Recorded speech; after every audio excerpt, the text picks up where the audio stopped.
Still don't know what I was waiting for, and my time was running wide. A million dead-end streets. Every time I thought it got it made, it seems the taste was not so sweet. So I turned myself to face me, but I never caught a glimpse of all the others must see the faker. I'm much too fast to take that test.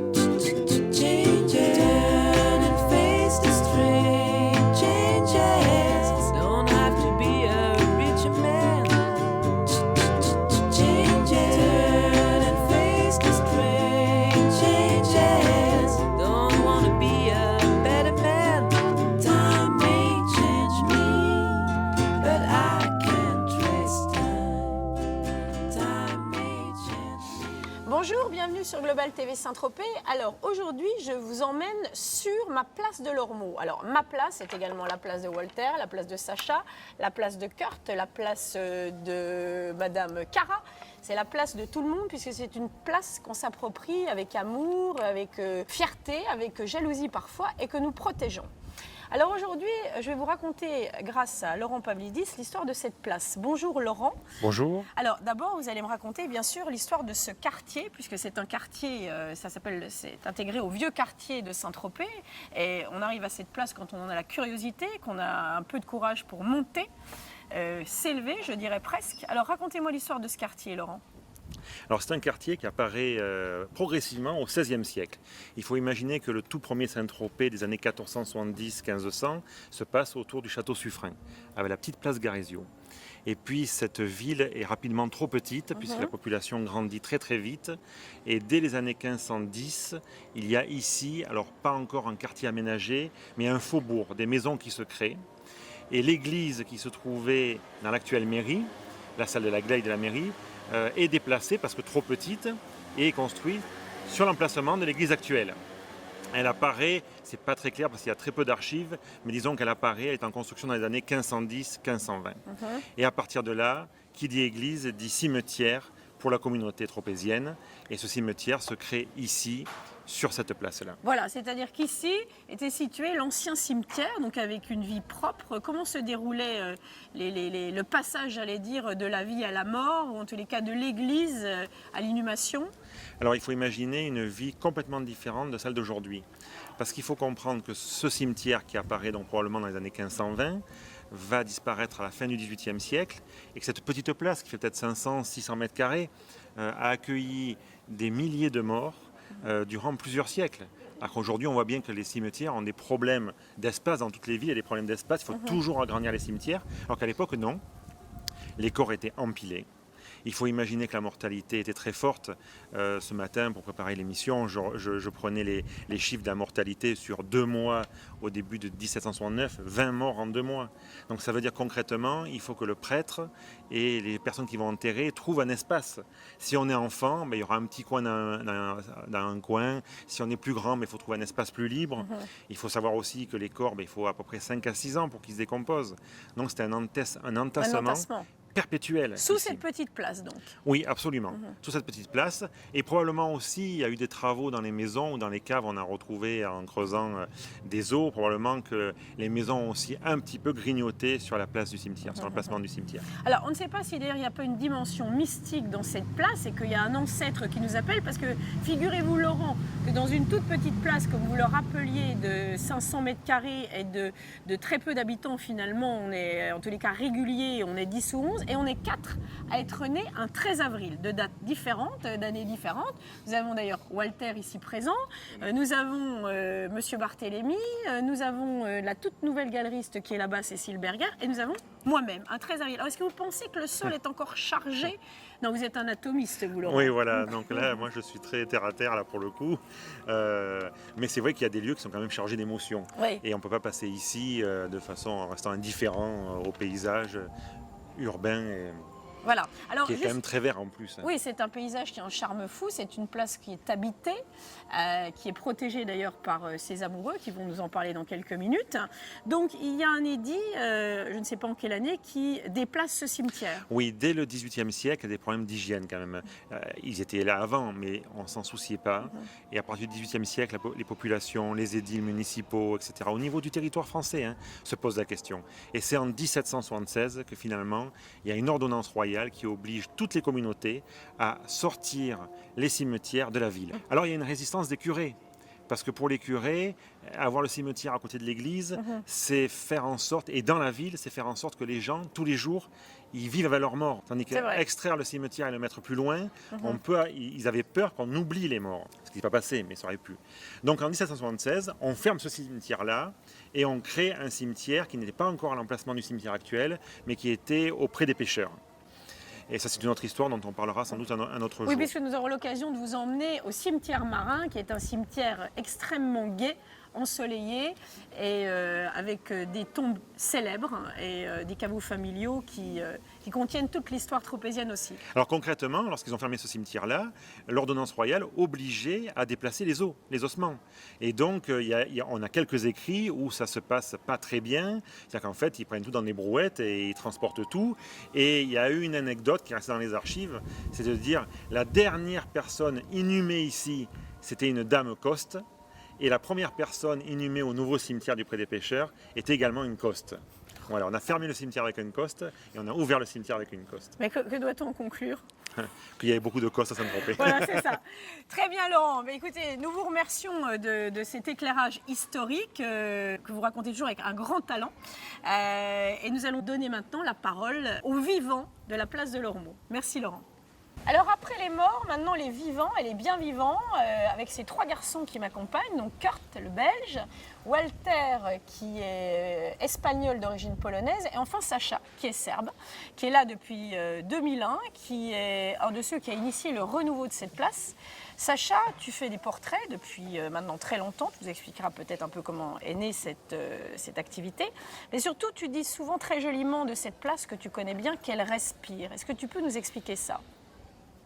Eh bien, la place, oui, respire, a une respiration, à son rythme, à son magnifique rythme qui commence le matin, qui commence avec en sourdine, on entend les camions de nettoyage arriver, on entend la place se nettoyer, on entend après ça... Les cloches à 7h du matin. Les cloches à partir de 7h, c'est vrai, les cloches sonnaient heure après heure. Et puis les gens de la place viennent s'installer. Viennent ouvrir leur boutique, viennent se mettre en place, sortent leur table. Kurt avec son camion chargé de fleurs, rempli de fleurs. Voilà. Ton fils ? Mon fils qui ouvre la galerie. Et tout le monde se met en place, tout le monde sort ses petites affaires. Après quoi, je pense qu'il y a un petit moment de repos pour chacun, où chacun va prendre ses quartiers à l'intérieur et fait sa bureaucratie. Après quoi, eh bien, on attend des gens qui passent, des gens à qui on dit bonjour, des gens à qui on boit des cafés. Le déjeuner arrive, après le déjeuner, c'est la sieste, chacun chez soi. Et puis on revient, on se met en place pour le soir. Et puis à nouveau les invités, et puis l'apéro, bien sûr. L'apéro à partir de 18h30, 19h, le saucisson, le vin, le rosé, on sort tout. On partage. Et puis il y a les dîners aussi sur la place qui arrivent fréquemment. Tout le monde fait pour tout le monde. On partage les plats, on partage les préparations. Et puis il y a aussi des mariages sur cette place qui se passent assez souvent à partir du printemps. On avait un mariage il y a quelques temps belge où il y a eu un très beau buffet place de l'Ormeau dont on a d'ailleurs bénéficié en tant que voisin. Tout à fait. Voilà, c'est une place très conviviale, c'est une place qui a sa vie propre.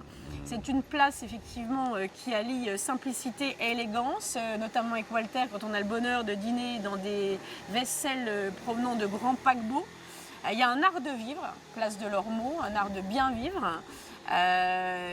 Souvent, effectivement, la clientèle qui vient ici est une clientèle de gens qui ne se contentent pas du port, des yachts, des marchands de glace, mais qui vient chercher autre chose. Tout à fait. D'ailleurs, à ce sujet, ce qui est très intéressant, vu la position de la place dans la ville, c'est que ces petites rues ressemblent dans une autre image, dans une certaine image, à une espèce de tamis, une espèce de filtre. Et il faut être passé par ces filtres que sont toutes ces petites rues pour arriver jusqu'au secret de la position de la place de l'Ormeau et pour y découvrir son monde, son merveilleux monde de la place de l'Ormeau, on va dire, et faire connaissance des très belles personnes qui sont sur cette place. De belles personnes, place de l'Ormeau, mais il y a un compagnon aussi très important dont on n'a pas encore parlé, qui est l'Ormeau lui-même. Alors l'Ormeau, tout le monde en parle. On a des photos de l'Ormeau, on a des photos de l'Ormeau foudroyé. Nicole, qui malheureusement n'est pas ici aujourd'hui et qui fait partie des murs, si je puis dire, de la place de l'Ormeau, nous a montré de vieilles photos jaunies du bébé Ormeau, puis de l'arbre foudroyé, puis du nouvel Ormeau. Alors, pour nous parler de cet arbre, entre autres, j'ai invité Walter qui va nous raconter une légende extrêmement émouvante. Oui, apparemment, moi quand je suis arrivé sur cette place, déjà j'ai été charmé par sa beauté, mais aussi parce que j'ai entendu une histoire à propos de l'Ormeau qui dit que les marins, quand ils sortaient d'une tempête et arrivaient à bon port, venaient toucher l'arbre pour remercier. Donc ça m'a touché beaucoup. Et je voulais absolument m'installer ici après avoir visité une vingtaine de boutiques, toujours dans le vieux village. J'ai pris ma boutique sur la place. Alors Walter, tu viens de Monaco, tu avais un magasin d'antiquités marines aussi. Et puis finalement, après avoir participé à la New Largue, Oui. au voile de Saint-Tropez, et avoir remporté un franc succès, tu t'es dit c'est ici que je m'installe. Exactement. Donc tu es là depuis 4 ans avec Depuis une 4 ans boutique maintenant. merveilleuse qui s'appelle La Vieille Mère, qui est une sorte de caverne d'Ali Baba Oui. où il faut rentrer, fouiller, etc. et qui aujourd'hui s'expose davantage dehors puisque la place de l'Ormeau permet cette... Voilà, justement, puisque la boutique est trop petite, on va dire, ça me oblige à exposer dehors, donc sur la place. Et c'est ça qui, je pense, donne le charme à ma boutique, puisque tout le monde la voit juste en passant, car les objets sont dehors. Alors tu as un mode de vie particulièrement agréable, c'est-à-dire que tu vis dans ta passion, c'est-à-dire les antiquités marines. Tout à fait. Tu vis à Port-Grimaud et tu viens travailler en voilier. Tu viens avec ton bateau chaque matin. Donc c'est quand même un mode de vie exceptionnel. Pas d'embouteillage pendant l'été. C'est sûr, Tu ne je quittes prends à pas la aucun route. moment ton élément, c'est-à-dire la mer, le rêve finalement. Tout à fait. Voilà, tu nous as montré hier des choses merveilleuses, c'est-à-dire les menus du France, la vaisselle du Queen Mary, un puzzle qui faisait partie des jeux donnés aux enfants sur ce navire historique, le France. Voilà, j'essaie, parce qu'en fait, le thème de ma boutique, la mer, est très concret, mais en même temps très vaste, puisque on peut avoir ça part d'une bouteille à la mer ou des bottes de scaphandrier, des voiliers, des maquettes navigantes, c'est énorme. Donc voilà, c'est ça qui me plaît. D'ailleurs, tu chines toute l'année, je crois que ta boutique est ouverte de manière saisonnière. Tu chines le reste du temps, un peu partout, dans différents pays. Voilà, je voyage pas mal, je vais aussi en France, je vais beaucoup en Bretagne française, après en Italie, à des salons, des ventes aux enchères, des brocantes, des vides-greniers. Dans tous mes voyages, j'essaye de trouver l'objet marin qui sera dans ma boutique. Alors, tu as des clients célèbres, ou en tous les cas des gens de goût, par exemple la famille Signol, qui sont à la tête des fameux sacs Goyard, qui est En un effet. vrai passionné, Mhm. n'est-ce pas? J'ai ce plaisir, cet honneur, oui. Entre autres, j'ai aussi France Gall qui est adorable. Oui, qui t'a piqué ta table la dernière fois. En On peut effet, plus- je on n'ai peut plus de plus table. prendre l'apéro à cause de France Gall. C'est vrai. Charlotte Casigari. Oui, il y a Karl Lagerfeld aussi, enfin des gens connus et aussi d'autres. Il y a vraiment beaucoup de gens qui sont curieuses, des gens curieux et charmants qui aiment ce que je fais. Alors, tu es un de ceux qui a lancé cette pratique des dîners en ville, presque, enfin en tous les cas place de l'Ormeau, mais tu le fais avec un certain goût, c'est-à-dire que tu as horreur du camping place de l'Ormeau, En effet. c'est-à-dire qu'on déjeune ou on dîne tous dehors, mais sur une jolie table, On nappe essaye de blanche, rester belle élégant vaisselle. et voilà, que les gens qui passent au moins voient que ça a un charme et une élégance, comme tu dis. C'est important. Voilà, tu as fait de belles rencontres, place de l'Ormeau, je crois, y compris amoureuses, puisque tu aimes les antiquités, mais plutôt les jeunes femmes, et surtout la beauté. Ce qui te fait être ici et aimer particulièrement cette place. C'est ça. Et par ailleurs, Walter, tu viens d'être décoré d'une distinction particulière. Oui, en effet, en même temps que Laurent Pavlidis d'ailleurs, on a été nommé membre de l'Académie des arts et des sciences de la mer.